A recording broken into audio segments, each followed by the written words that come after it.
सिमल रुख सरायरा अत दीरग अत मुचे होए जे आवे आस कर जाए निरासे किते फल फिके फुल बक बके कम न आवे पते मिठत नीवी नानका गुण चंगियाइयां तते सबको निवै आपको पर को निवै न कोय धर तराजू तोलिए निवै सो गौरा होए अपराधी दूणा निवे जो हंता मिर्गाए शीस निवाइए क्या थिए जा हृदय को सुदय जाए।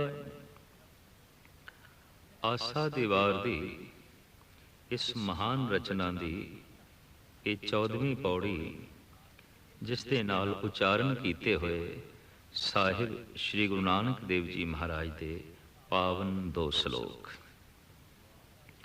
प्रथम श्लोक दे मनुख दी उस महान भुल उस महान औगण का जिक्र करते हैं जिस विच करीबन करीबन अज सारा जगत ग्रसिया होया है। मनुख का मूल औगण है हौमे रोग मानुख को दीना काम रोग मैगल ब्रसकीना दृष्ट रोग पचमुए पतंगा नाद रोग खप गए कुरंगा जो जो दीसे सो सो रोगी रोग रहत मेरा सतगुरु जोगी। मनुख का जिहड़ा मूल रोग है वो है अहंकार। हाथी का मूल रोग है काम। पतंगे का मूल रोग है दृष्ट रोग। उदा सारा औगण दृष्टि ते खड़ा है। भौरे का सारा औगण नासका ते खड़ा है और हाथी का सारा औगण खलड़ी ते खड़ा है। मनुख का सारा औगण मनुख की सोचनी ते खड़ा है, मनुख के मन ते खड़ा है। मनुख का जिहड़ा सूक्ष्म इंद्रा मन है इस ते ही मनुख का जिहड़ा मूल औगण है आहंग भाव मैं हाँ मैं होवां दूजा नहीं होना चाहिए।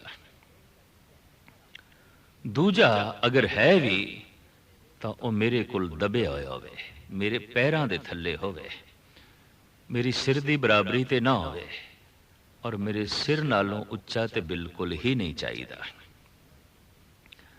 मनुख दी ये मूल मंग है और हर वक्त जो भी होवे वो मेरे पैरों के थले होवे।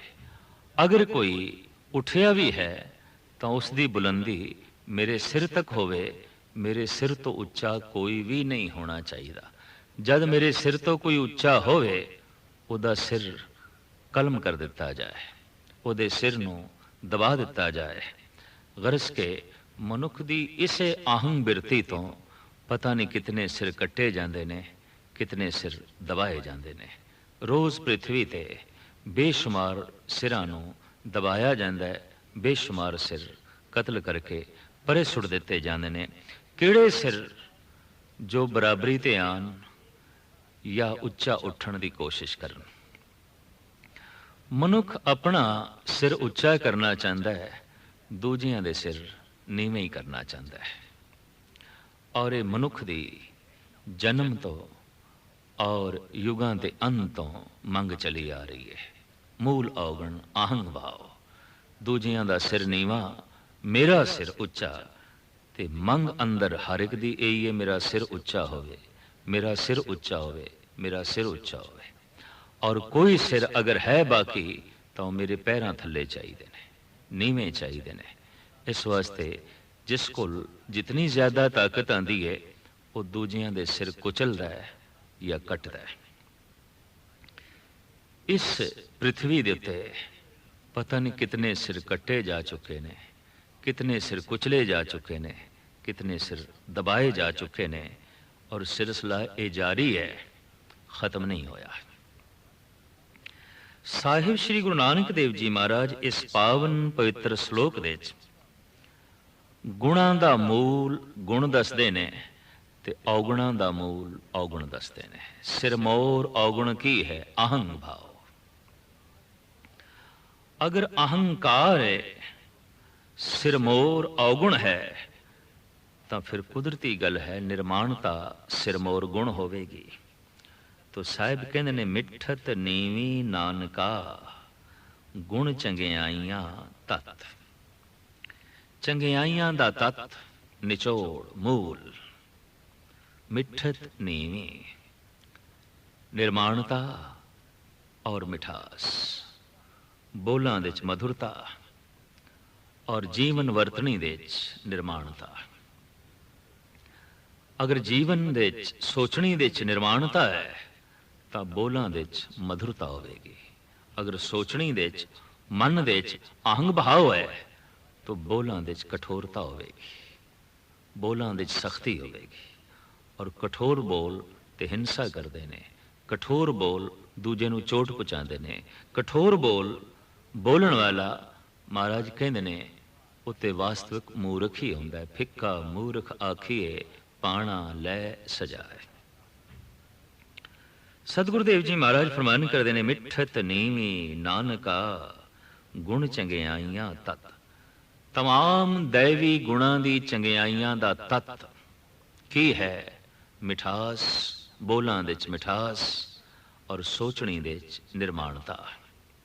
ਜੈਸੇ ਤਿਲਾਂ ਨੂੰ ਨਿਚੋੜ ਕੇ ਉਹਨਾਂ ਦਾ ਤੇਲ ਕੱਢੀਦਾ ਹੈ, ਬਦਾਮ ਦਾ ਬਦਾਮ ਰੋਗਨ, ਫੁੱਲਾਂ ਦਾ ਸੈਂਟ ਕੱਢੀਦਾ ਹੈ, ਇਸ ਤਰ੍ਹਾਂ ਦੁਨੀਆ ਭਰ ਦੀਆਂ ਸਾਰੀਆਂ ਚੰਗਿਆਈਆਂ ਦਾ ਅਗਰ ਕੋਈ ਨਿਚੋੜ ਹੈ ਤਾਂ ਉਹ ਹੈ ਨਿਰਮਾਣਤਾ ਔਰ ਬੋਲਾਂ ਦੇ ਵਿੱਚ ਮਧੁਰਤਾ ਤੇ ਮਿਠਾਸ। ਸੰਬੰਧ ਟੁੱਟਦੇ ਨੇ ਕਠੋਰ ਬਚਨਾਂ ਨਾਲ। ਜੈਸੇ ਕਠੋਰ ਪੱਥਰ ਨਾਲ ਸ਼ੀਸ਼ਾ ਟੁੱਟਦਾ ਹੈ, ਕਠੋਰ ਬਚਨਾਂ ਨਾਲ ਦਿਲ ਟੁੱਟਦੇ ਨੇ, ਕਠੋਰ ਬਚਨਾਂ ਨਾਲ ਹਿਰਦੇ ਟੁੱਟਦੇ ਨੇ।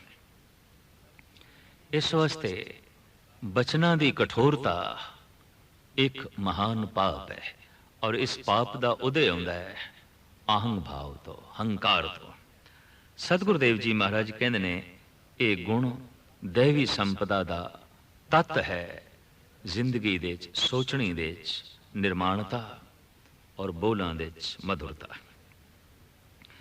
ਇਸ ਤੋਂ ਉਲਟ ਜਿਹੜਾ ਹੰਕਾਰੀ ਹੈ ਉਹਦੇ ਵਾਸਤੇ ਆਪਨੇ ਜੋ ਬੜਾ ਸੁੰਦਰ ਇੱਕ ਪ੍ਰਮਾਣ ਦੇ ਕੇ ਸਮਝਾਇਆ ਹੈ ਉਹ ਐਸਾ, ਸਿਮਲ ਰੁਖ ਸਰਾਏ ਰਾ ਅਤ ਦੀਰਗ ਅਤ ਮੁੱਚ। ਦਰਖਤਾਂ ਦੇ ਚੋਂ ਸਿਮਲ ਦਾ ਦਰਖਤ ਬੜਾ ਉੱਚਾ ਹੈ, ਬੜਾ ਸਿੱਧਾ ਹੈ, ਬੜਾ ਇਸ ਦਾ ਜੋ ਹੈ ਵਿਸਥਾਰ ਹੈ, ਬੁਲੰਦੀਆਂ ਨੂੰ ਛੂੰਹਦਾ ਹੈ। ਗਗਨ ਚੁੰਬੀ ਇਹਦੀਆਂ ਸ਼ਾਖਾਂ ਨੇ, ਇਹਦੇ ਪੱਤੇ ਨੇ, ਇਹਦੀਆਂ ਟਹਿਣੀਆਂ ਨੇ।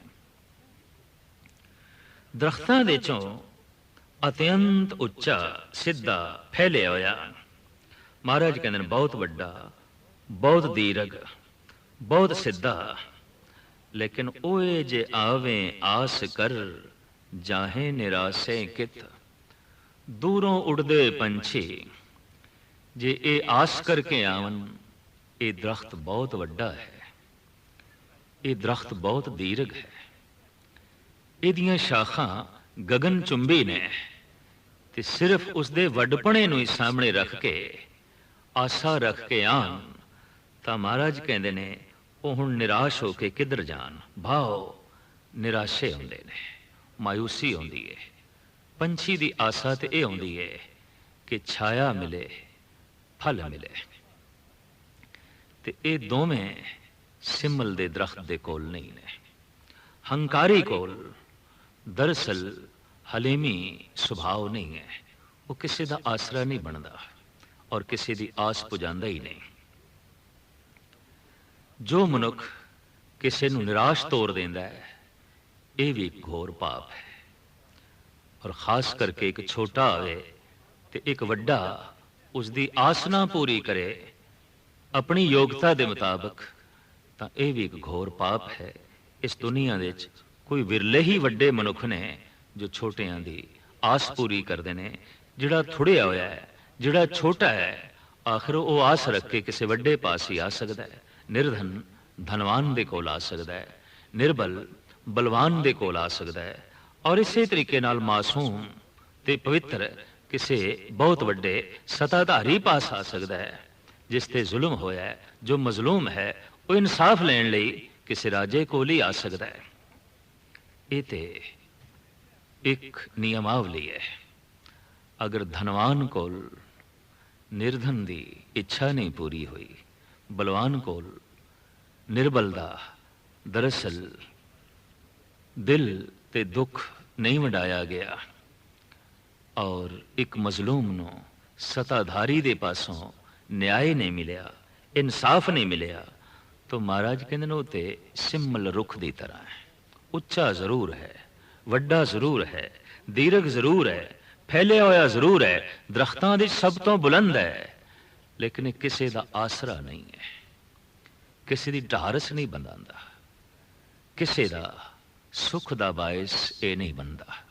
दुनिया दे सिमल रुख दी तरह पतना कितने ही मनुख ने, धन संपदा दी बुलंदी उन्हां दे कोल है, राज सता दी बुलंदी उन्हां दे कोल है, और कई दफा कला गुणा दी बुलंदी उन्हां दे कोल है, लेकिन वो किसी न्यासरे दा आसरा नहीं बन सकते, किसी लोड़वंद दी लोड़ पूरी नहीं कर सकते। ते जो वड्डा होके किसी लोड़वंद दी पूर्ति नहीं कर सकता, जो महान चोटी दा धनवान होके किसी निर्धन दा आसरा नहीं बन सकता, जो महान बलवान होके किसी मजलूम दा आसरा नहीं बन सकता, तो साहब कहते हैं सिमल रुख है। सूरमा ते ओही है, बड़ा सुंदर वाक है गुरु ग्रंथ साहब जी महाराज दे च, सूरा सो पहचानिए जो लड़े दीन के हेत, पुरजा पुरजा कट मरे कबहू न छाड़े खेत। दीन के हेत, दीन तो मुराद निमाणा निताणा गरीब मुफलिस कमजोर। सूरमा ओ है जो किसी कमजोर दी बां पकड़े, और जालिम ओ है जो किसी कमजोर दियां बावां तोड़ देवे, कट देवे। जालिम ओही है, जाबर ओही है कि किसी मजलूम कमजोर निमाणे निताणे दियां दोवें भुजावां कट के रख देवे। और सूरमा ओ है, महाबली ओ है कि किसी कमजोर बावां दा आसरा बन जाए, किसी कमजोर बां दे नाल अपनी बां जोड़ के उन्होंने बलवान बना देवे, उन्होंने महान बना देवे। बस ओ जोर सूरमा है। सूरमे ओ नहीं जो किसी दी बावां तोड़ देंदे ने, सूरमे ओ जो कमजोर दी बां नाल जोड़ के उन्होंने बलवान बना देंदे ने, किसी दी बां बनदे ने, किसी दा आसरा बनदे ने, किसी दी ढारस बनांदे ने। जिथे सूरमा ओ है उथे धनवान भी ओ है जिदा दिल वड्डा है, जिदे धन तो किसी ਨੂੰ सुख मिल सकता है। गुणवान भी ओही वड्डा है जो अपने गुणा ਨੂੰ ਵੰਡਦਾ है, तकसीम करता है, होर भी कईयां दी झोली दे गुणा ਨੂੰ ਪਾਉਂਦਾ है। गुणवान होके अगर गुण नहीं वंड रहा, धनवान होके अगर निर्धन दा आसरा नहीं बन रहा, ते बलवान होके किसी कमजोर दी बांह नहीं पकड़दा, तो महाराज कहते हैं सिमल रुख दी तरह है। ना वो गुणवान है, ना वो धनवान है, ना ही वो बलवान है, वो तो सिमल रुख दी तरह है। उच्चा जरूर है, फैलिया होया जरूर है, पसरिया होया जरूर है, लेकिन ओए जे आवे आस कर जाए निरासे कित। वो जो आस करके आए ने फल दी, छाया दी, आसरे दी, वो हुण निराश होके किथे जान, भाव निराश ही जाणगे। इस सिमल रुख पासों उन्हां दी इच्छा दी पूर्ति हो नहीं सकती। साहिब कहंदे ने फल फिक्के फुल बक बके कम न आवे पत। क्या सिमल दा रुख फलीभूत नहीं आउंदा, उन्होंने फल नहीं लगते, फुल नहीं लगते। वो जो आउंदे ने वो पंछी जो निराश चले जाते ने, क्या ये फलीभूत नहीं आउंदा? क्या ये कोल फल नहीं, क्या ये कोल फुल नहीं? दरख्त दे फल ने, दरख्त दे फुल ने, मनुख कोल भी फुल ने, मनुख कोल भी फल ने। मनुख दा फल है ओदी औलाद, शरीर दा फल है, तन दा फल है। औलाद ए मनुख दा फल है। और अगां चल के पोतरे पुत्र पोतरे ये तरह तरह के फल ने फुले हुए। धन संपदा ए दे पत्ते ने, ए दियां टहनियां ने। पर महाराज कहते फल फिके फुल बक बके कम ना आवे पत। जिहड़ा फिक्का बंदा है, हंकारी बंदा है, उहदी औलाद भी फिक्की है, उहदी औलाद भी अहंकारी है। उहदे पुत्र पोतरे वे, उहदे फल ते फुल भी फिक्के ने, किसे काम दे नहीं। ना उहदे पुत्र किसे दा सहारा बनदे ने, ना उहदे पोतरे किसे दा सहारा बनदे ने। कम ना आवे पत, उहदी धन संपदा भी किसे कम नहीं आउंदी। वो जो पत्ते ने, वो जो शाखा ने, वो जो सारा पसारा है, वो भी किसे निआसरे दी आस नहीं पुजांदा, किसे निमाणे दा मान नहीं बनता, किसी निताणे दी ओट नहीं बनती। महाराज कहते ने इस तरह का धनवान, इस तरह का बलवान बंदा बस सिमल रुख की तरह है। फल फिके फुल बक बके कम न आवे पत्ते, मिठत नीवी नानका गुण चंगियाइयां तत। जिस दरख्त नूं मिठे फल लगते हैं, स्वादली फल लगते हैं, झुक जाता है, फलों के समेत झुक जाता है। और झुकना इस गल का सबूत है, कोई आसानी दे नाल फल तोड़ सके, कोई आसानी दे नाल छां दा आनंद मान सके। बहुत हंकारी बंदा है, उहदे अगों ते मनुख प्रार्थना भी नहीं कर सकता, उहदे नाल ते संबंध जुड़दा ही नहीं। पर जिहड़ा झुक के जमीन की तरफ आ गया है, उत्थे तक बंदे दे हथ पहुंच जाते हैं। जिहदे कोल निर्माणता है, मिठास है, उत्थे हर एक दी पहुंच हो जाती है, हर एक नूं ढारस बजती है, हर एक सोचता है इहदे कोल चले जाइए। क्यों कि फलां नाल लदया होया, मिठे फलां नाल लदया होया ये दरख्त झुक जाता है, हर एक दा हाथ पहुंचता है। वास्तविक धनवान वही है जो धन पा के झुक गया है, गुणवान वही है जो गुणवान होके झुक गया है।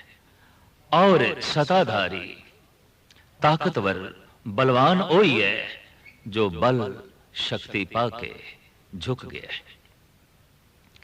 जिदा बल किसी कमजोर नूं कुचलन लई है, जिदा धन शूमपणे दी चार दीवारी दे जो है बंद है, ते जिदे गुण केवल अपने ही लई ने, वंडना नहीं, बस ओ ते सिमल रुख दी तरह उदी होंद बेफसूल है।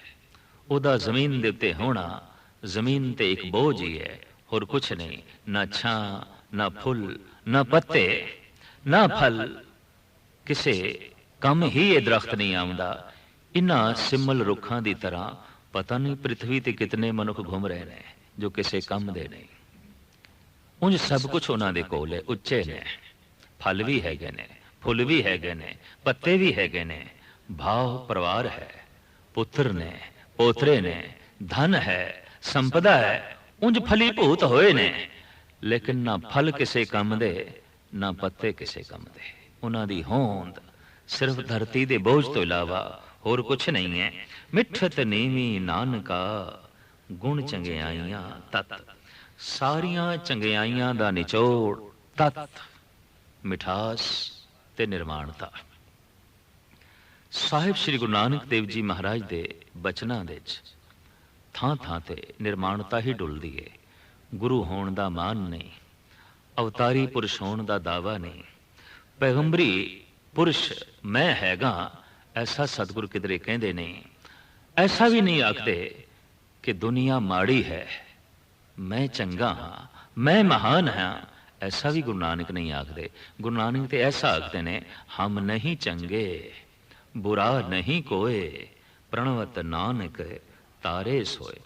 इस जगत दे कोई बुरा नहीं, इस जगत दे असी चंगे नहीं।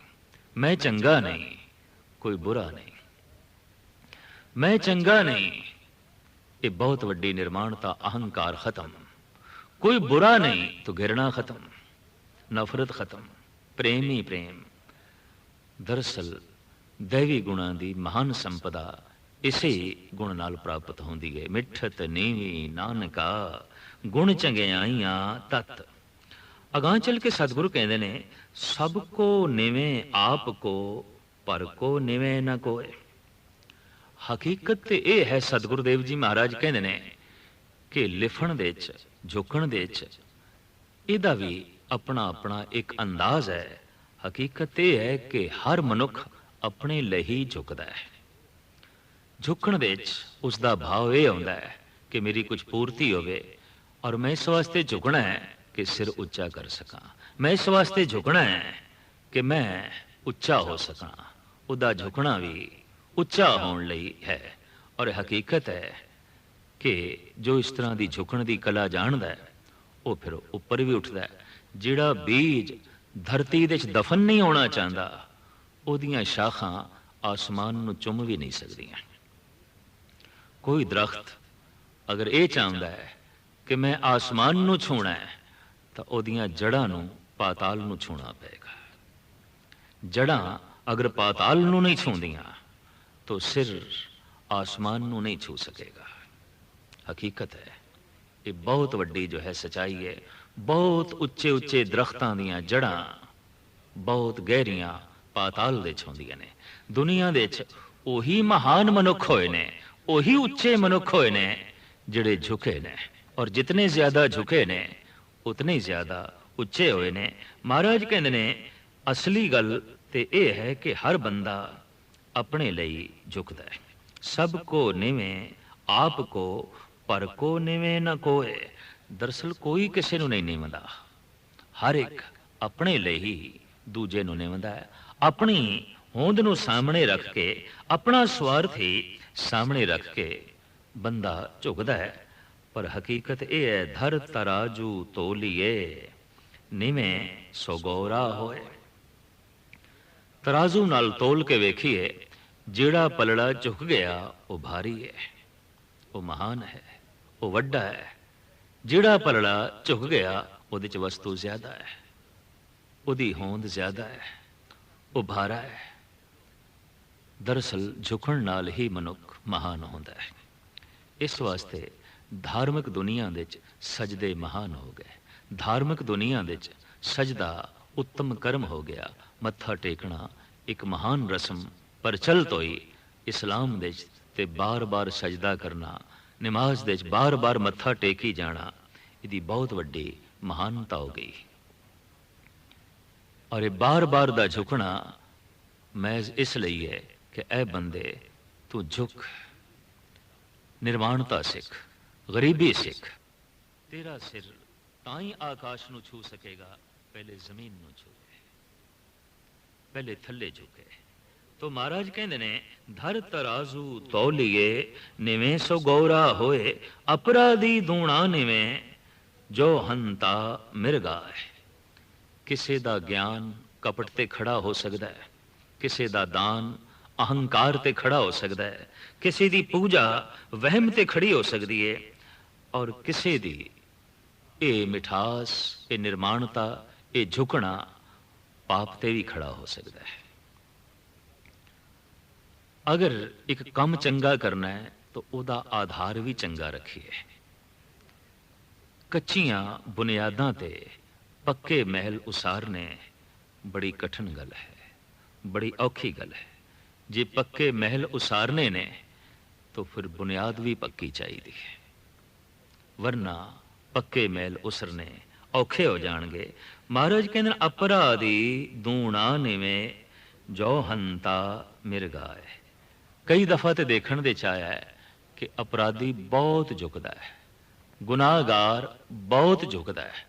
और गुनाहगार इसलिए नहीं झुक रहा कि मैं गुनाहां दी पंड नूं सुटना है, वो जरा इस वास्ते झुक रहा है ताकि गुनाह दी पंड दे च होर गुनाह पा छड्डां, गुनाह दी पंड नूं होर बहारा करां, इहदे च होर गुनाह पावां तो पंड दे च होर कुछ भड़न लई भी पंड नूं नीवा करना पैंदा है, सिर नूं नीवा करना पैंदा है। तो महाराज ने एक उदाहरण दिता है, जैसे कि शिकारी जदों हिरन दा किसी जंगली जानवर दा शिकार निशाना बनांदा है तो जमीन ते लेट जाता है। और शिस्त लांदा है, निशाना बनांदा है। हुण जमीन ते ये लेटना दरअसल ये जंगली जानवर नूं मत्था टेकना नहीं है, ये हिरना नूं मत्था टेकना नहीं है, ये हिरन दी जिंद जान खोना है। उन्होंने निशाना बना के उन्होंने मौत दे घाट उतारना है। किसी दे अगों झुक के उन्होंने मौत दे घाट भी उतारिया जा सकता है, किसी दे अगों झुक के उन्होंने बहुत कुछ दिता भी जा सकता है, उन्होंने सम्मान दिता जा सकता है, आदर दिता जा सकता है, सुख दिता जा सकता है, सत्कार दिता जा सकता है, मान प्रतिष्ठा दी जा सकती है, पर झुक के अगले दी जिंद जान खोई भी जा सकती है। जैसे कि शिकारी खो लेंदा है, जमीन ते लेट गया है, निशाना बनाया है, खिंच के तीर मारिया है, हिरन ढेरी हो गया है, तड़प के उसके प्राण निकले ने। इस जमीन ते जो झुकिया सी, वास्तविक इसका झुकना भी मारना ही सी, अगले नूं जो है खत्म करना सी। तो किधरे ऐसा हो सकता है दान हंकार ते खड़ा होवे, ज्ञान कपट ते खड़ा होवे, ते निर्माणता बहुत वड्डी धोखे ते अपराध ते खड़ी होवे। उसका भी सतगुरु जिक्र करते हैं, जब झुकना है तो दूसरे दे अगों ही झुकना है, दूजे नूं सत्कार देना है, सन्मान देना है, और इस ढंग नाल झुकना है कि अपना वड्डपना किधरे भी जाहिर ना होवे, अपनी होंद किधरे भी जो है जाहिर ना होवे। अपराधी दूणा निवें जो हंता मिर्गाए। अपराधी कई दफा दुगना झुकदा है, जिवें जीवां दी हत्या करन वाला शिकारी हिरना दे अगों झुकदा है, ते झुक के हिरन नूं जो है मारदा है। सीस निवाइए क्या थी है, जां हृदय को सुधे जाए। इस तरह का सिर झुकाना की मैंने रखता है, जद हिरदा झुकिया ही नहीं, मन झुकिया ही नहीं। सिर जमीन ते है, हिरदा आसमान ते है। सिर जमीन ते झुक रहा है, मन आसमान दियां बुलंदियां नूं छू रहा है। महाहंकार महाकठोरता सिर्फ सिर निवें है। तो महाराज कहते ने इस तरह का सिर झुकना बेमैनी है। शीस निवाइए क्या थिए, जां हृदय को सुधे जाए। सिर झुके है ते मन झुके है, ऐसा मनुख सब तो उत्तम है। ऐसा मनुख इस गल का सबूत है, ये फलदार दरख्त है, लोगों को इस तो मिठास मिलेगी, रस मिलेगा, आनंद मिलेगा। यकीन जानो कि दुनिया दे अगर जगत नूं किसी ने दिता है कुछ, तो मिठत नीवी नानका गुण चंगियाइयां तत। इस तरह का चंगियाइयां का तत जिन्हां कोल सी, मिठास ते निर्माणता उन्होंने ही दिता है, उन्होंने लोगों दियां झोलियां भरियां ने। 14वीं पौड़ी नाल संबंधित श्लोक पढ़ पुस्तक संध्या बाधम। इस तो पहला श्लोक जिस दे अहंकारी दी तशबीह सतगुरां ने सिमल रुख दे नाल दिती है। सिमल रुख दे पत्ते फुल ते फल सारे फिक्के और किसी लई आधार आसरा भी नहीं बनते। अहंकारी दी औलाद भी हंकारी, भाव वो भी किसी का सहारा नहीं बनती और किसी नूं टेक नहीं देंदी। साहिब इस कहते हैं, जे जानस ब्रह्मं कर्मं सब फोकट निश्चो कर्मं। जे कोई मनुख वास्तविक धर्म दे ओ कर्म जानदा होवे जिहदे नाल ब्रह्म की प्राप्ति हुंदी है, तो उसनूं ये कर्म फोकट जानणगे। फोकट तो मुराद है वो कर्म जिहदा मुआवजा कुछ भी ना मिले, वो कर्म जिन्हों कीतियां समा जाया होवे, समा सफल ना होवे, वो कर्म जो जीवन का बोझ बन जान, जीवन के तनाव नूं खत्म ना करन, वो कर्म जो रस्ते का रोड़ा बन जान, मार्ग नूं साफ ना करन, सुथरा ना करन। तो ऐसे किड़े कर्म ने? भावनाहीन, यकीनहीन, श्रद्धा तो बिना, सूझ ते समझ तो बिना जितने भी कर्म किए जाणगे वो बोझ ने। साहिब कहते ने, जो जो कर्म कियो लालच लग, तह तह आप बंधायो। जिस कर्म दे नाल लालच जुड़ जाए, जिस कर्म दे नाल अहंकार जुड़ जाए, जिस कर्म दे नाल वासना जुड़ जाए, जिस कर्म दे नाल दुबदा जुड़ जाए, वो हर कर्म जीवन लई बोझ है। ये कर्म चाहे दुकान ते बैठ के कीता जाए, चाहे गुरुद्वारे बैठ के कीता जाए। पढ़ पुस्तक संध्या बादन, सिल पूजस बगल समाधन। पुस्तकां नूं सामने खोल के पढ़दा है और पढ़न तो बाद वाद विवाद करता है, बहस मुबासे। पत्थर की पूजा करता है और सब कुछ करन लगे समाधि इंज लाउंदा है जैसे बगला, बगल समाधन। अखां उसने भी मीटियां आउंदियां ने और बदन उसका भी चिट्टा है।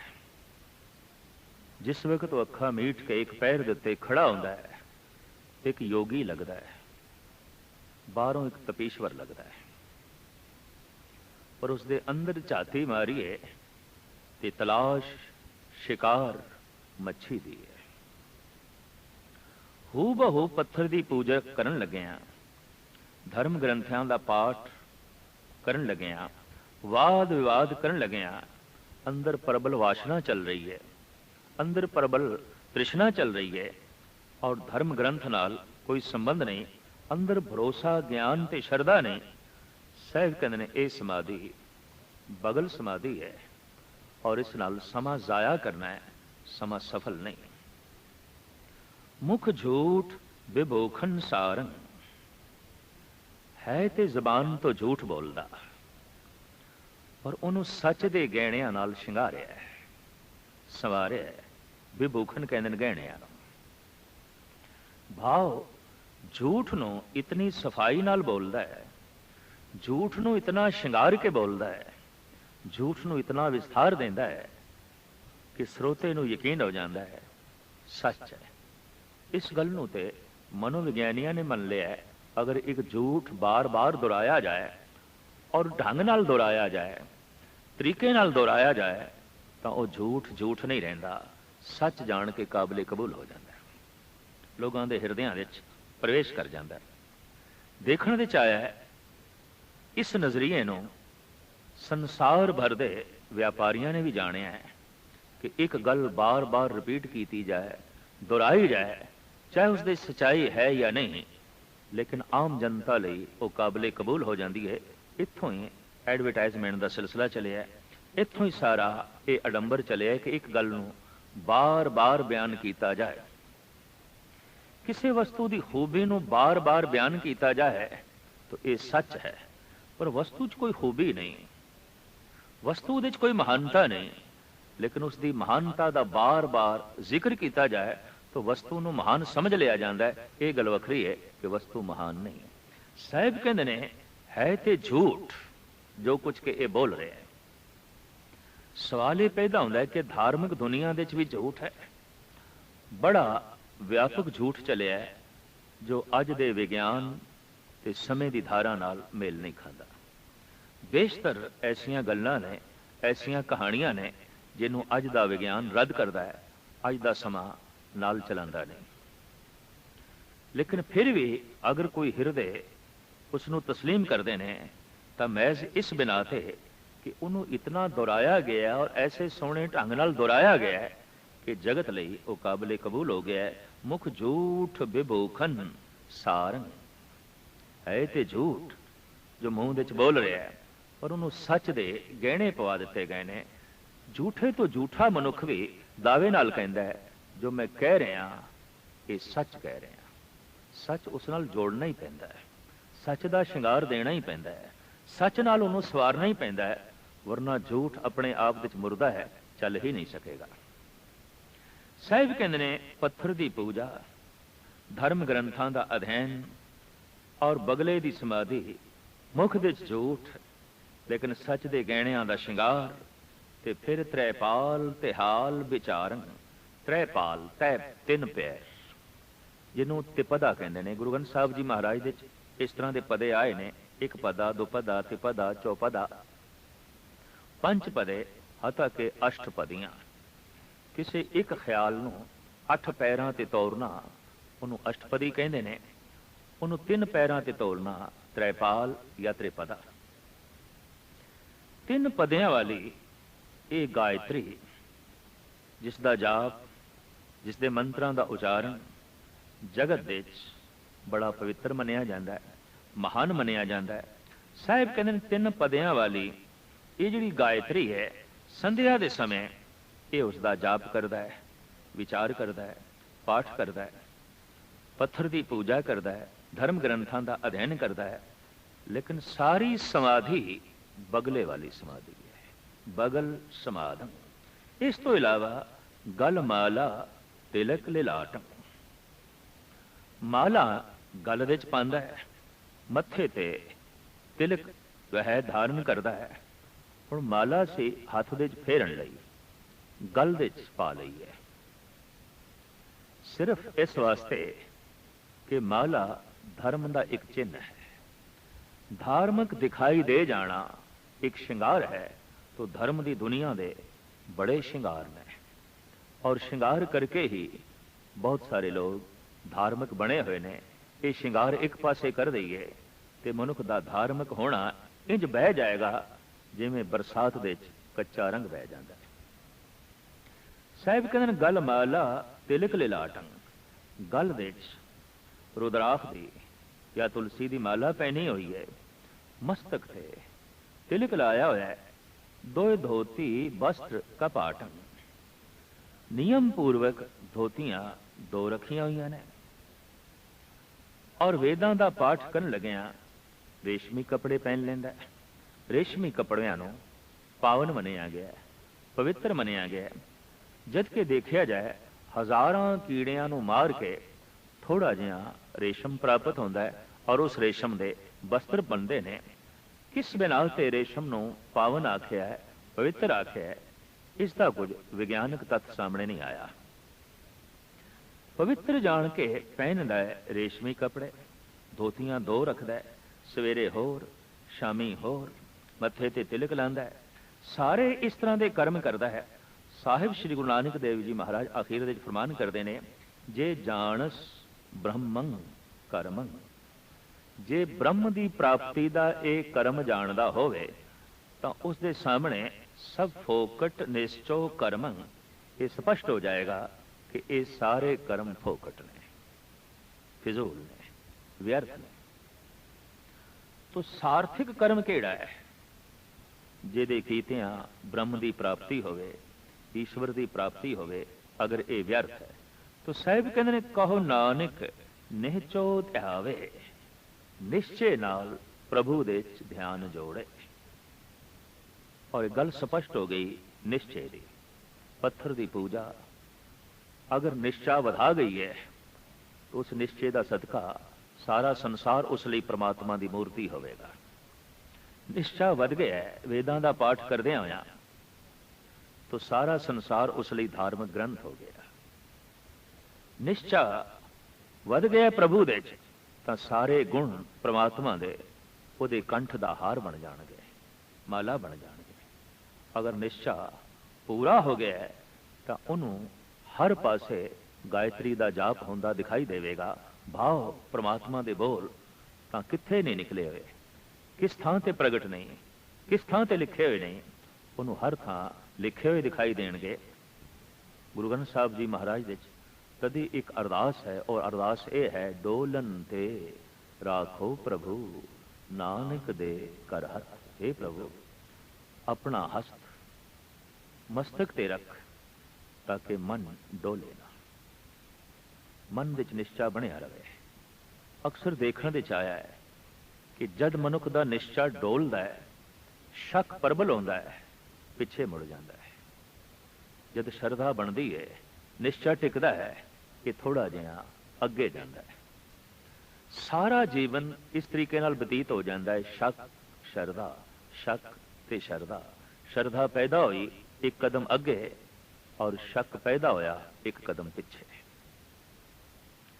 जगत विच ऐसा भी कुछ है जिस नाल श्रद्धा वधदी है, पर जगत विच ऐसा बहुत कुछ है जिस नाल शक वधदा है।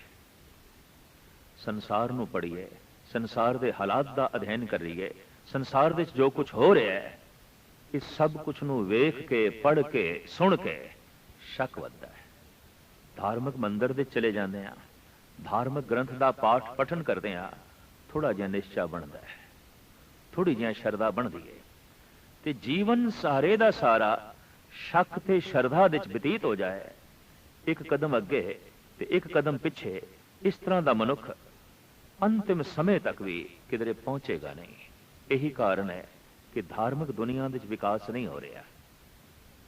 एक कदम अगे एक कदम पिछे।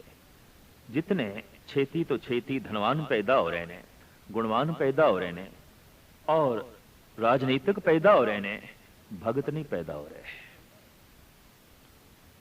भगतां का इतना विकास नहीं हो रहा। धार्मिक दुनिया इतनी उन्नत नहीं हो रही जितनी धन की दुनिया उन्नत हो रही है, राजनीतिक दुनिया उन्नत हो रही है, और विज्ञान की दुनिया उन्नत हो रही है। धर्म की दुनिया उतनी विकसित नहीं हो रही। उसका मुख्य कारण यह है कि शक ते शरधा, शक ते शरधा, एक कदम अगे एक कदम पिछे। अगर जीवन भर ऐसा होंदा रहे तो मनुख किधरे भी नहीं पहुंचता। यही कारण है कि देखा जाता है 40-40 साल तो जिन्होंने धार्मिक साधना करदियां हो गए ने, धार्मिक मंदिरां दे अपना सिर रगड़दियां हो गए ने, वो भी किधरे पहुंचे नहीं। अज तो 40 साल पहले जिथे सन अज भी उत्थे ने। और आम तबके च अगर नास्तिकता जन्म लेंदी है तो उन्हां मनुखां नूं वेख के जन्म लेंदी है जो 40 साल हो गए ने, एक कदम भी अगे नहीं चले। लेकिन चले बहुत ने, हजारां कदम चले ने, लेकिन इस ढंग नाल चले ने कि एक कदम अगे एक कदम पिछे। थके ने, टुटे ने, बहुत कुछ किया है, लेकिन विकास नहीं होया, उन्नति नहीं हुई। कुछ अगे खिंचदा है तो कदम अगे, पर कुछ पिछे भी खिंचदा है। संसार पिछे है, निरंकार अगे है, ते खिंच दोहां दी बराबर है। बिल्कुल जैसे एक मनुख दे नाल ऐसा रसा लपेट दईए ते उन्होंने दोहां दिशावां तो खिंचीए और पूरी ताकत नाल खिंचीए और बराबर दी ताकत नाल खिंचीए, बेचारा टूट जाएगा, रेजा रेजा हो जाएगा, पहुंचेगा किधरे नहीं। तो दोहां दी खिच दे च मनुख जकड़िया पे। संसार दी खिच, निरंकार दी खिच, परमात्मा दी पकड़ ते संसार दी पकड़, और दोवें पकड़ बराबर दियां ने। थोड़ी जिहां भी प्रभु दी प्रगट अगर तेज होवे, ज्यादा होवे, तो मनुख अगे लंघ सकता है, धार्मिक दुनिया दे अगे लंघ जाएगा। पर यह पकड़ इतनी बराबर है कि जितनी परिवार की पकड़ उतनी ही निरंकार की प्रकट, जितनी निरंकार की जो है पकड़ है उतनी ही संसार की पकड़, जितनी करतार की पकड़ है उतनी ही बाजार की पकड़। और इस पकड़ दे दोहां दिशावां की खिच दे मनुख का भरता हो गया है, मनुख का कचूमर निकल गया है, और यह किधरे पहुंचता होया दिखाई नहीं दे रहा। साहिब कहते ने, ऐ मनुख, जिस नाल तेरा निश्चा डोले उस तो बचन की कोशिश कर, ते जिस नाल तेरा निश्चा वधे उस दे नेड़े आ। सतसंग का मतलब ही इतना ही है, रोज रोज सतसंग, इसका इन्ना ही मतलब है कि अपने निश्चय नूं वधा। सतसंग का फल मिल रहा है, असी इसे पैमाने नाल नाप सकते हैं कि श्रद्धा वध रही है कि नहीं। अगर वध रही है तो सतसंग का फल नाल दे नाल मिल रहा है। अगर श्रद्धा वध रही है तो सुने हुए कीर्तन का, कीते हुए पाठ का फल नाल दे नाल मिल रहा है। श्रद्धा का वधना ही सतसंग का जो है फल है। इस वास्ते साहिब कहते ने, कहो नानक निहचो त्यावे विण सतगुर वाट ना पावे। पर निश्चय की ए वाट, भरोसे का ए मार्ग, श्रद्धा का ए मार्ग बिना गुरु की संगत तो प्राप्त नहीं होगा, बिना सतसंग तो प्राप्त नहीं होगा। निश्चा सतसंग दे च ही मनुख का जो है बजदा है। जिथे सत दी विचार, जिथे सत दा चिंतन, जिथे सत दी प्रेरणा होवे, उस माहौल दे च मनुख रोज जावे तो निश्चा वधदा जाएगा। कुछ दिन नागा पावे तो कई दफा बने होया निश्चा भी डोल जाता है। रोज रोज भोजन चाहिए मनुख नूं, रोज रोज पानी चाहिए, रोज ही हवा चाहिए, हर वक्त चाहिए, हू बहो सतसंग भी चाहिए है। ऐसा स्थान जिथे जाके मनुख की श्रद्धा विकसित होवे ਤੇ ਸ਼ਰਧਾ ਦਾ ਵਿਕਾਸ ਹੀ ਧਰਮ ਦਾ ਵਿਕਾਸ ਹੈ। ਸ਼ਰਧਾ ਦਾ ਵੱਜ ਜਾਣਾ ਹੀ ਧਰਮ ਦੀ ਜੋ ਹੈ ਪ੍ਰਾਪਤੀ ਹੈ। तो ਸਾਹਿਬ ਕਹਿੰਦੇ ਨੇ ਕਹੋ ਨਾਨਕ ਨਿਹ ਚੋ ਧਿਆਵੈ ਵਿਣ ਸਤਗੁਰ ਵਾਟ ਨਾ ਪਾਵੇ। ਪਰ ਨਿਸ਼ਚਾ ਔਰ ਇਹ ਭਰੋਸੇ ਦਾ ਮਾਰਗ ਬਿਨਾਂ ਗੁਰਦੇਵ ਤੋਂ ਪ੍ਰਾਪਤ ਨਹੀਂ ਹੋਣ ਲੱਗਾ। ਇਹਨਾਂ ਦੋ ਸ਼ਲੋਕਾਂ ਦੇ ਨਾਲ ਸੰਬੰਧਿਤ ਪੌੜੀ ਇਹ ਹੈ, ਕੱਪੜ ਰੂਪ ਸੁਹਾਵਣਾ ਛੱਡ ਦੁਨੀਆ ਅੰਦਰ ਜਾਵਣਾ।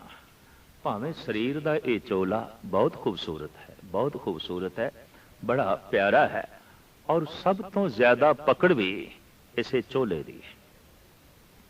ਔਰ ਇਸ ਚੋਲੇ ਦੇ ਉੱਤੇ ਹੋਰ ਕੱਪੜਿਆਂ ਦੇ ਚੋਲੇ ਪਾ ਲਏ ਜਾਣ ਤਾਂ ਇਹ ਰੂਪ ਹੋਰ ਸੁਹਾਵਣਾ ਹੋ ਜਾਂਦਾ ਹੈ। ਦੇਖਣ ਦੇ ਚ ਆਇਆ ਹੈ ਕਿ ਮਨੁੱਖ ਦਾ ਸਾਰਾ ਸੁਹੱਪਣ ਕੱਪੜਿਆਂ ਦੇ ਆਸਰੇ ਤੇ ਖੜਾ ਹੈ। ਔਰ ਇਹੀ ਕਾਰਨ ਹੈ ਕਿ ਮਨੁੱਖੀ ਦੁਨੀਆ ਵਿੱਚ ਨਵੇਂ ਤੋਂ ਨਵੇਂ ਫੈਸ਼ਨ ਪੈਦਾ ਹੁੰਦੇ ਨੇ, ਨਵੇਂ ਤੋਂ ਨਵੇਂ ਕੱਪੜਿਆਂ ਦਾ ਜੋ ਹੈ ਸਿਲਸਿਲਾ ਜਨਮ ਲੈਂਦਾ ਰਹਿੰਦਾ ਹੈ, ਮਹਿਜ਼ ਇਸ ਲਈ ਕਿ ਕੱਪੜਿਆਂ ਦੇ ਨਾਲ ਸੁੰਦਰਤਾ ਵੱਧਦੀ ਹੈ। ਪਰ ਸਾਹਿਬ ਕਹਿੰਦੇ ਨੇ ਇਹ ਠੀਕ ਹੈ ਕਿ ਰੂਪ ਅਤੀ ਸੁਹਾਵਣਾ ਹੈ, ਅਤੀ ਸੁੰਦਰ ਹੈ।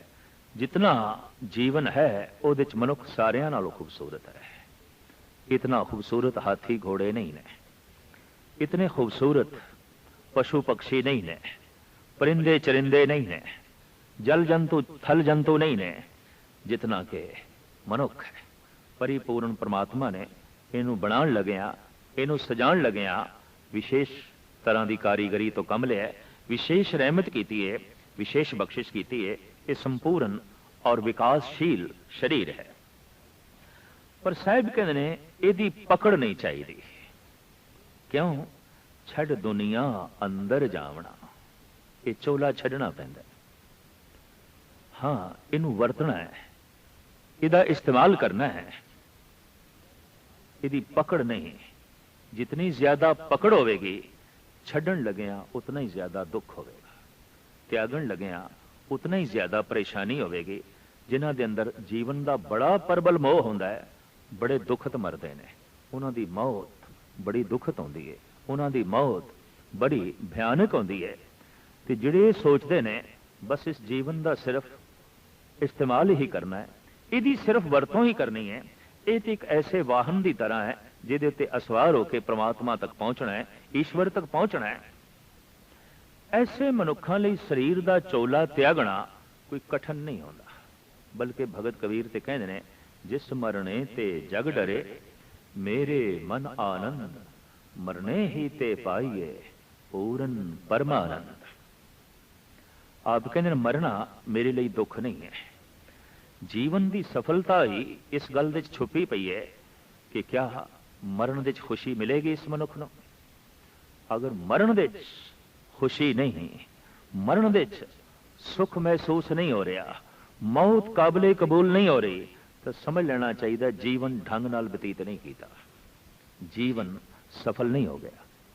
जीवन दे अजे कुछ करना बाकी है। कहते जिसने परमात्मा नूं प्राप्त कर लिया उन्हें सब कुछ नूं प्राप्त कर लिया, जिन्हें परमात्मा नूं प्राप्त कर लिया उन्हें अपना घर प्राप्त कर लिया। और जो घर तक पहुंच जाता है उन्होंने फिर वाहन की लोड़ नहीं पैंदी, वाहन बाहर खड़ा करना पैंदा है। फिर वाहन नूं अपने कमरे दे च नहीं ले जाईदा, उन्होंने बाहर खड़ा करना पैंदा है। फिर शरीर दे चोले की पकड़ नहीं रह गई, क्योंकि परम धाम तक पहुंच गए। तो कबीर कहते ने जिस मरने ते जग डरे मेरे मन आनंद मरने ही ते पाइए पूरन परमानंद। साहिब कहते ने ये चोला भावें बड़ा सुंदर है, बड़ा सुहावना है, लेकिन छड़ना पैंदा है। ऐसा सतगुरु इस वास्ते आख रहे हैं कि इस ढंग नाल जीवन बतीत कर कि छड़न लग्या दुख ना आवे, त्यागन लग्या बेचैनी ना आवे। और होर भी सुन ले मंदा चंगा अपना आपे ही कीता पावना। जो कुछ तू चंगा ते माड़ा कीता है इहदा फल दूजे तीजे चौथे पंजवें नहीं भोगण गए, तू ही भोगेगा। और गुरु ग्रंथ साहब जी महाराज की बाणी का फरमान है मनुख तत छिन कर्मां दा फल भोगदा। तत छिन ऐ कर करे सो ऐ कर पाए, एक हाथ नाल करे दूजे नाल प्राप्त कर लवे। जैसे कोई मनुख अग दे हथ पावे तो हथ दे पांदियां ही हथ जलदा है, पीड़ा होंदी है, तकलीफ होंदी है, ਇਹ ਥੋੜੀ ਹੈ ਕਿ ਅੱਗ ਦੇ ਚ ਹੱਥ ਅੱਜ ਪਾਵੇ ਤੇ ਪੀੜਾ ਕੱਲ ਹੋਵੇ, ਅਗਲੇ ਜਨਮ ਦੇ ਚ ਹੋਵੇ, 1 ਸਾਲ ਬਾਅਦ ਹੋਵੇ। ਨਹੀਂ, ਤਤ ਛਿਨ ਪੀੜਾ ਹੁੰਦੀ ਹੈ। ਇਹ ਗੱਲ ਵੱਖਰੀ ਹੈ ਕਿ ਅੱਗ ਦੇ ਜਲੇ ਹੋਏ ਦਾ ਦਾਗ ਲੰਬੇ ਸਮੇਂ ਤੱਕ ਰਹਿੰਦਾ ਹੈ। ਕੀਤੇ ਹੋਏ ਕਰਮ ਦਾ ਫਲ ਤੇ ਮਨੁੱਖ ਉਸੇ ਵਕਤ ਭੋਗਦਾ ਹੈ, ਲੇਕਿਨ ਉਸਦੇ ਸੰਸਕਾਰ ਨਾਲ ਚੱਲਦੇ ਨੇ, ਉਹਦੀ ਰੇਖਾ ਜੋ ਹੈ ਨਾਲ ਚੱਲਦੀ ਹੈ। ਇੱਕ ਸ਼ੁਭ ਕਰਮ ਮਨੁੱਖ ਨੇ ਕੀਤਾ ਹੈ ਤਾਂ ਅੰਦਰ ਹੁਲਾਸ ਪੈਦਾ ਹੋ ਜਾਂਦਾ ਹੈ, ਖੁਸ਼ੀ ਪੈਦਾ ਹੋ ਜਾਂਦੀ ਹੈ। ਜਾਂ ਇਸ ਨੂੰ ਇਸ ਢੰਗ ਨਾਲ ਬਿਆਨ ਕਰੀਏ, ਜਿਸ ਕਰਮ ਨਾਲ ਖੁਸ਼ੀ ਮਿਲੀ ਹੈ, ਹਲੇਮੀ ਮਿਲੀ ਹੈ, ਪਿਆਰ ਮਿਲਿਆ ਹੈ, ਆਨੰਦ ਵਧਿਆ ਹੈ, ਸੁਖ ਵਧਿਆ ਹੈ, ਬਸ ਉਸੇ ਹੀ ਕਰਮ ਨੂੰ ਸ਼ੁਭ ਕਰਮ ਕਹਿਣਾ ਚਾਹੀਦਾ ਹੈ। ਜਿਹੜਾ ਕਰਮ ਬੋਝ ਬਣ ਗਿਆ ਹੈ, ਤਣਾਅ ਨੂੰ ਜਨਮ ਦਿੰਦਾ ਪਿਆ, ਬੇਚੈਨੀ ਪੈਦਾ ਕਰ ਗਿਆ ਹੈ ਔਰ ਭਾਰ ਬਣ ਗਿਆ ਹੈ, ਬਸ ਉਹੀ ਕਰਮ ਅਸ਼ੁਭ ਹੈ। ਸਹੀ ਮਾਇਨਿਆਂ 'ਚ ਵਾਸਤਵਿਕ ਗੱਲ ਇਹੀ ਹੈ ਕਿ ਜਿਹੜਾ ਕਰਮ ਬੋਝ ਬਣ ਜਾਏ ਔਰ ਅਸ਼ੁਭ ਕਰਮ ਬੋਝ ਬਣਦਾ ਹੈ। ਤੇ ਅਸ਼ੁਭ ਕੀ ਹੈ? ਕਿਸੇ ਲਈ ਐਸਾ ਕੁਝ ਕਰਨਾ ਜੋ ਅਸ਼ੁਭ ਹੋਵੇ, ਜੋ ਅਸ਼ੁਭ ਦੂਜੇ ਲਈ ਹੈ। ਭਾਵ ਮੇਰੇ ਬੋਲ ਤੋਂ, ਮੇਰੇ ਕਰਮ ਤੋਂ, ਮੇਰੀ ਸੋਚਣੀ ਤੋਂ ਕਿਸੇ ਦਾ ਅਹਿਤ ਹੋ ਜਾਏ, ਕਿਸੇ ਦਾ ਨੁਕਸਾਨ ਹੋ ਜਾਏ, ਬਸ ਇਹੀ ਅਸ਼ੁਭ ਕਰਮ ਹੈ। ਤੇ ਕਿਸੇ ਦਾ ਨੁਕਸਾਨ ਦਰਅਸਲ ਪਹਿਲੇ ਆਪਣਾ ਹੀ ਨੁਕਸਾਨ ਹੈ। ਕਿਸੇ ਦੇ ਘਰ ਨੂੰ ਅੱਗ ਲਾਉਣ ਲੱਗਿਆਂ ਪਹਿਲੇ ਅੱਗ ਆਪਣੇ ਹੱਥਾਂ 'ਚ ਰੱਖਣੀ ਪੈਂਦੀ ਹੈ। ਕਿਸੇ ਨੂੰ ਪੀੜਤ ਕਰਨ ਲੱਗਿਆਂ ਪੀੜਤ ਪਹਿਲੇ ਆਪਣਾ ਹਿਰਦਾ ਹੁੰਦਾ ਹੈ। ਤੋ ਸਾਹਿਬ ਸ੍ਰੀ ਗੁਰੂ ਨਾਨਕ ਦੇਵ ਜੀ ਮਹਾਰਾਜ ਦਾ ਫਰਮਾਨ, ਜੋ ਤੂੰ ਚੰਗਾ ਕੀਤਾ ਹੈ, ਜੋ ਤੂੰ ਮਾੜਾ ਕੀਤਾ ਹੈ, ਇਹਦਾ ਫਲ ਤੂੰ ਆਪ ਭੋਗੇਗਾ, ਆਪ ਪ੍ਰਾਪਤ ਕਰੇਗਾ। ਹੁਕਮ ਕੀਏ ਮਨ ਭਾਵਦੇ ਰਾਹ ਭੀੜੇ ਅੱਗੇ ਜਾਵਣਾ। ਜੋ ਮਨ ਨੇ ਆਖਿਆ ਉਹੀ ਹੁਕਮ ਕੀਤਾ, ਜੋ ਮਨ ਨੇ ਚਾਹਿਆ ਜਗਤ ਵਿੱਚ ਉਹੀ ਪਦਾਰਥਾਂ ਦੇ ਭੋਗ ਭੋਗੇ। ਸਾਹਿਬ ਕਹਿੰਦੇ ਨੇ ਉਹਦੇ ਲਈ ਅਗਲਾ ਪੈਂਡਾ ਦੁਖਦਾਈ ਹੋ ਜਾਏਗਾ। ਕਿਉਂ? ਕਿ ਮਨ ਦੀ ਚਾਹਤ ਵੇਖਣ ਵਿੱਚ ਆਈਏ 99% ਮਾੜੀ ਹੈ।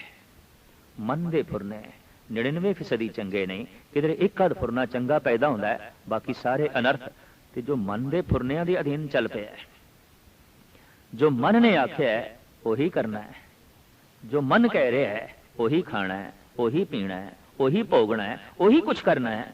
ਤਾਂ ਸਾਹਿਬ ਕਹਿੰਦੇ ਨੇ ਇਸ ਤਰ੍ਹਾਂ ਦੇ ਬੰਦੇ ਲਈ ਅਗਲਾ ਰਸਤਾ ਬੜਾ ਦੁਖਦਾਈ ਹੋ ਜਾਂਦਾ ਹੈ। ਹੁਕਮ ਕੀਏ ਮਨ ਭਾਵਦੇ ਰਾਹ ਭੀੜੇ ਅੱਗੇ ਜਾਵਣਾ। ਨੰਗਾ ਦੋਜ਼ਖ ਚਾਲਿਆ ਤਾਂ ਦਿਸੇ ਖਰਾ ਡਰਾਵਣਾ।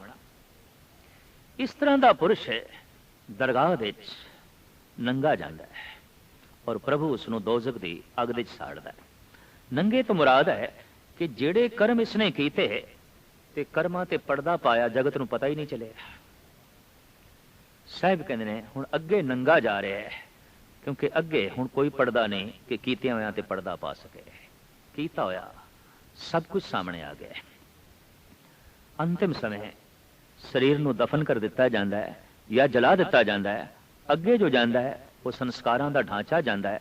ਜੀਵਨ ਭਰ ਜੋ ਕੁਝ ਕੀਤਾ ਹੈ ਉਹ ਨਾਲ ਲਿਖਿਆ ਹੋਇਆ ਹੈ, ਮਿਟਦਾ ਨਹੀਂ ਹੈ। ਮਹਾਰਾਜ ਕਹਿੰਦੇ ਨੇ ਕਾਇਆ ਕਾਗਦ ਮਨ ਪਰਵਾਣਾ, ਸਿਰ ਕੇ ਲੇਖ ਨਾ ਪੜੇ ਇਆਣਾ। ਬੜੇ ਬੜੇ ਗ੍ਰੰਥ ਪੜ੍ਹ ਲੈਣਾ ਹੈ, ਬੜੀਆਂ ਬੜੀਆਂ ਕਿਤਾਬਾਂ ਪੜ੍ਹ ਲੈਣਾ ਹੈ, ਪਰ ਸਿਰ ਦੇ ਲੇਖ ਤੈਨੂੰ ਪੜ੍ਹਨ ਦੀ ਜਾਚ ਹੀ ਨਹੀਂ ਆਈ। ਮਹਾਰਾਜ ਕਹਿੰਦੇ ਨੇ ਦਰਗੇ ਪੜੀਏ ਤੀਨੇ ਲੇਖ, ਖੋਟਾ ਕਾਮ ਨਾ ਆਵੇ ਵੇਖ। ਦਰਗਾਹ ਦੇ ਚ ਇਹ ਤਿੰਨੇ ਲੇਖ ਪੜ੍ਹੇ ਜਾਣਗੇ, ਜੋ ਤੂੰ ਬੋਲ ਕੇ ਕੀਤੇ, ਜੋ ਤੂੰ ਸੋਚ ਕੇ ਕੀਤਾ ਔਰ ਜੋ ਤੂੰ ਹੱਥਾਂ ਪੈਰਾਂ ਨਾਲ ਕੀਤਾ। ਇਹਨੂੰ ਵਾਚਕ ਕਰਮ ਕਹਿੰਦੇ ਨੇ।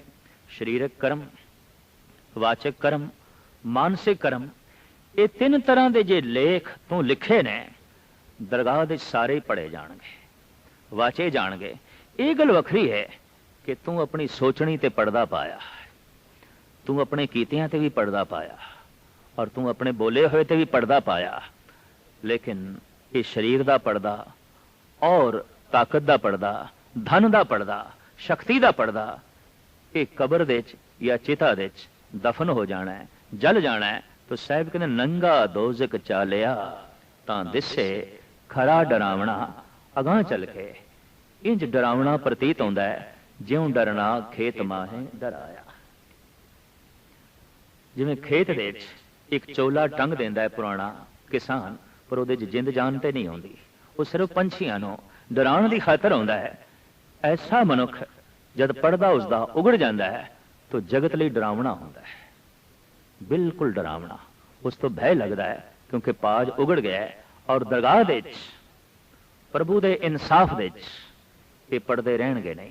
ਸਾਹਿਬ ਕਹਿੰਦੇ ਨੇ ਕਰ ਔਗੁਣ ਪਛੋਤਾਵਣਾ, ਆਖਰ ਇਸ ਤਰ੍ਹਾਂ ਦੇ ਔਗੁਣ ਕਰਕੇ ਅਖੀਰ ਦੇ ਵਿੱਚ ਪਛਤਾਉਂਦਾ ਹੈ। ਪਛਤਾਤਾਪ, ਪਿੱਛੇ ਤਾਪ ਕਰਨਾ, ਇਹ ਕੋਈ ਸਿਆਣਪ ਨਹੀਂ। ਹਰ ਮਨੁੱਖ ਪਛਤਾਤਾਪ ਕਰਦਾ ਹੈ ਕਰਕੇ, ਲੇਕਿਨ ਪ੍ਰਥਮ ਤਾਪ, ਪਹਿਲ ਤਾਪ, ਕਰਨ ਤੋਂ ਪਹਿਲੇ ਸੁਚੇਤ ਹੋ ਜਾਣਾ। ਕੀਤਾ ਅਜੇ ਨਹੀਂ ਲੇਕਿਨ ਸੁਚੇਤ ਹੋ ਗਿਆ, ਇਹਨੂੰ ਕਹਿੰਦੇ ਨੇ ਪ੍ਰਥਮ ਤਾਪ।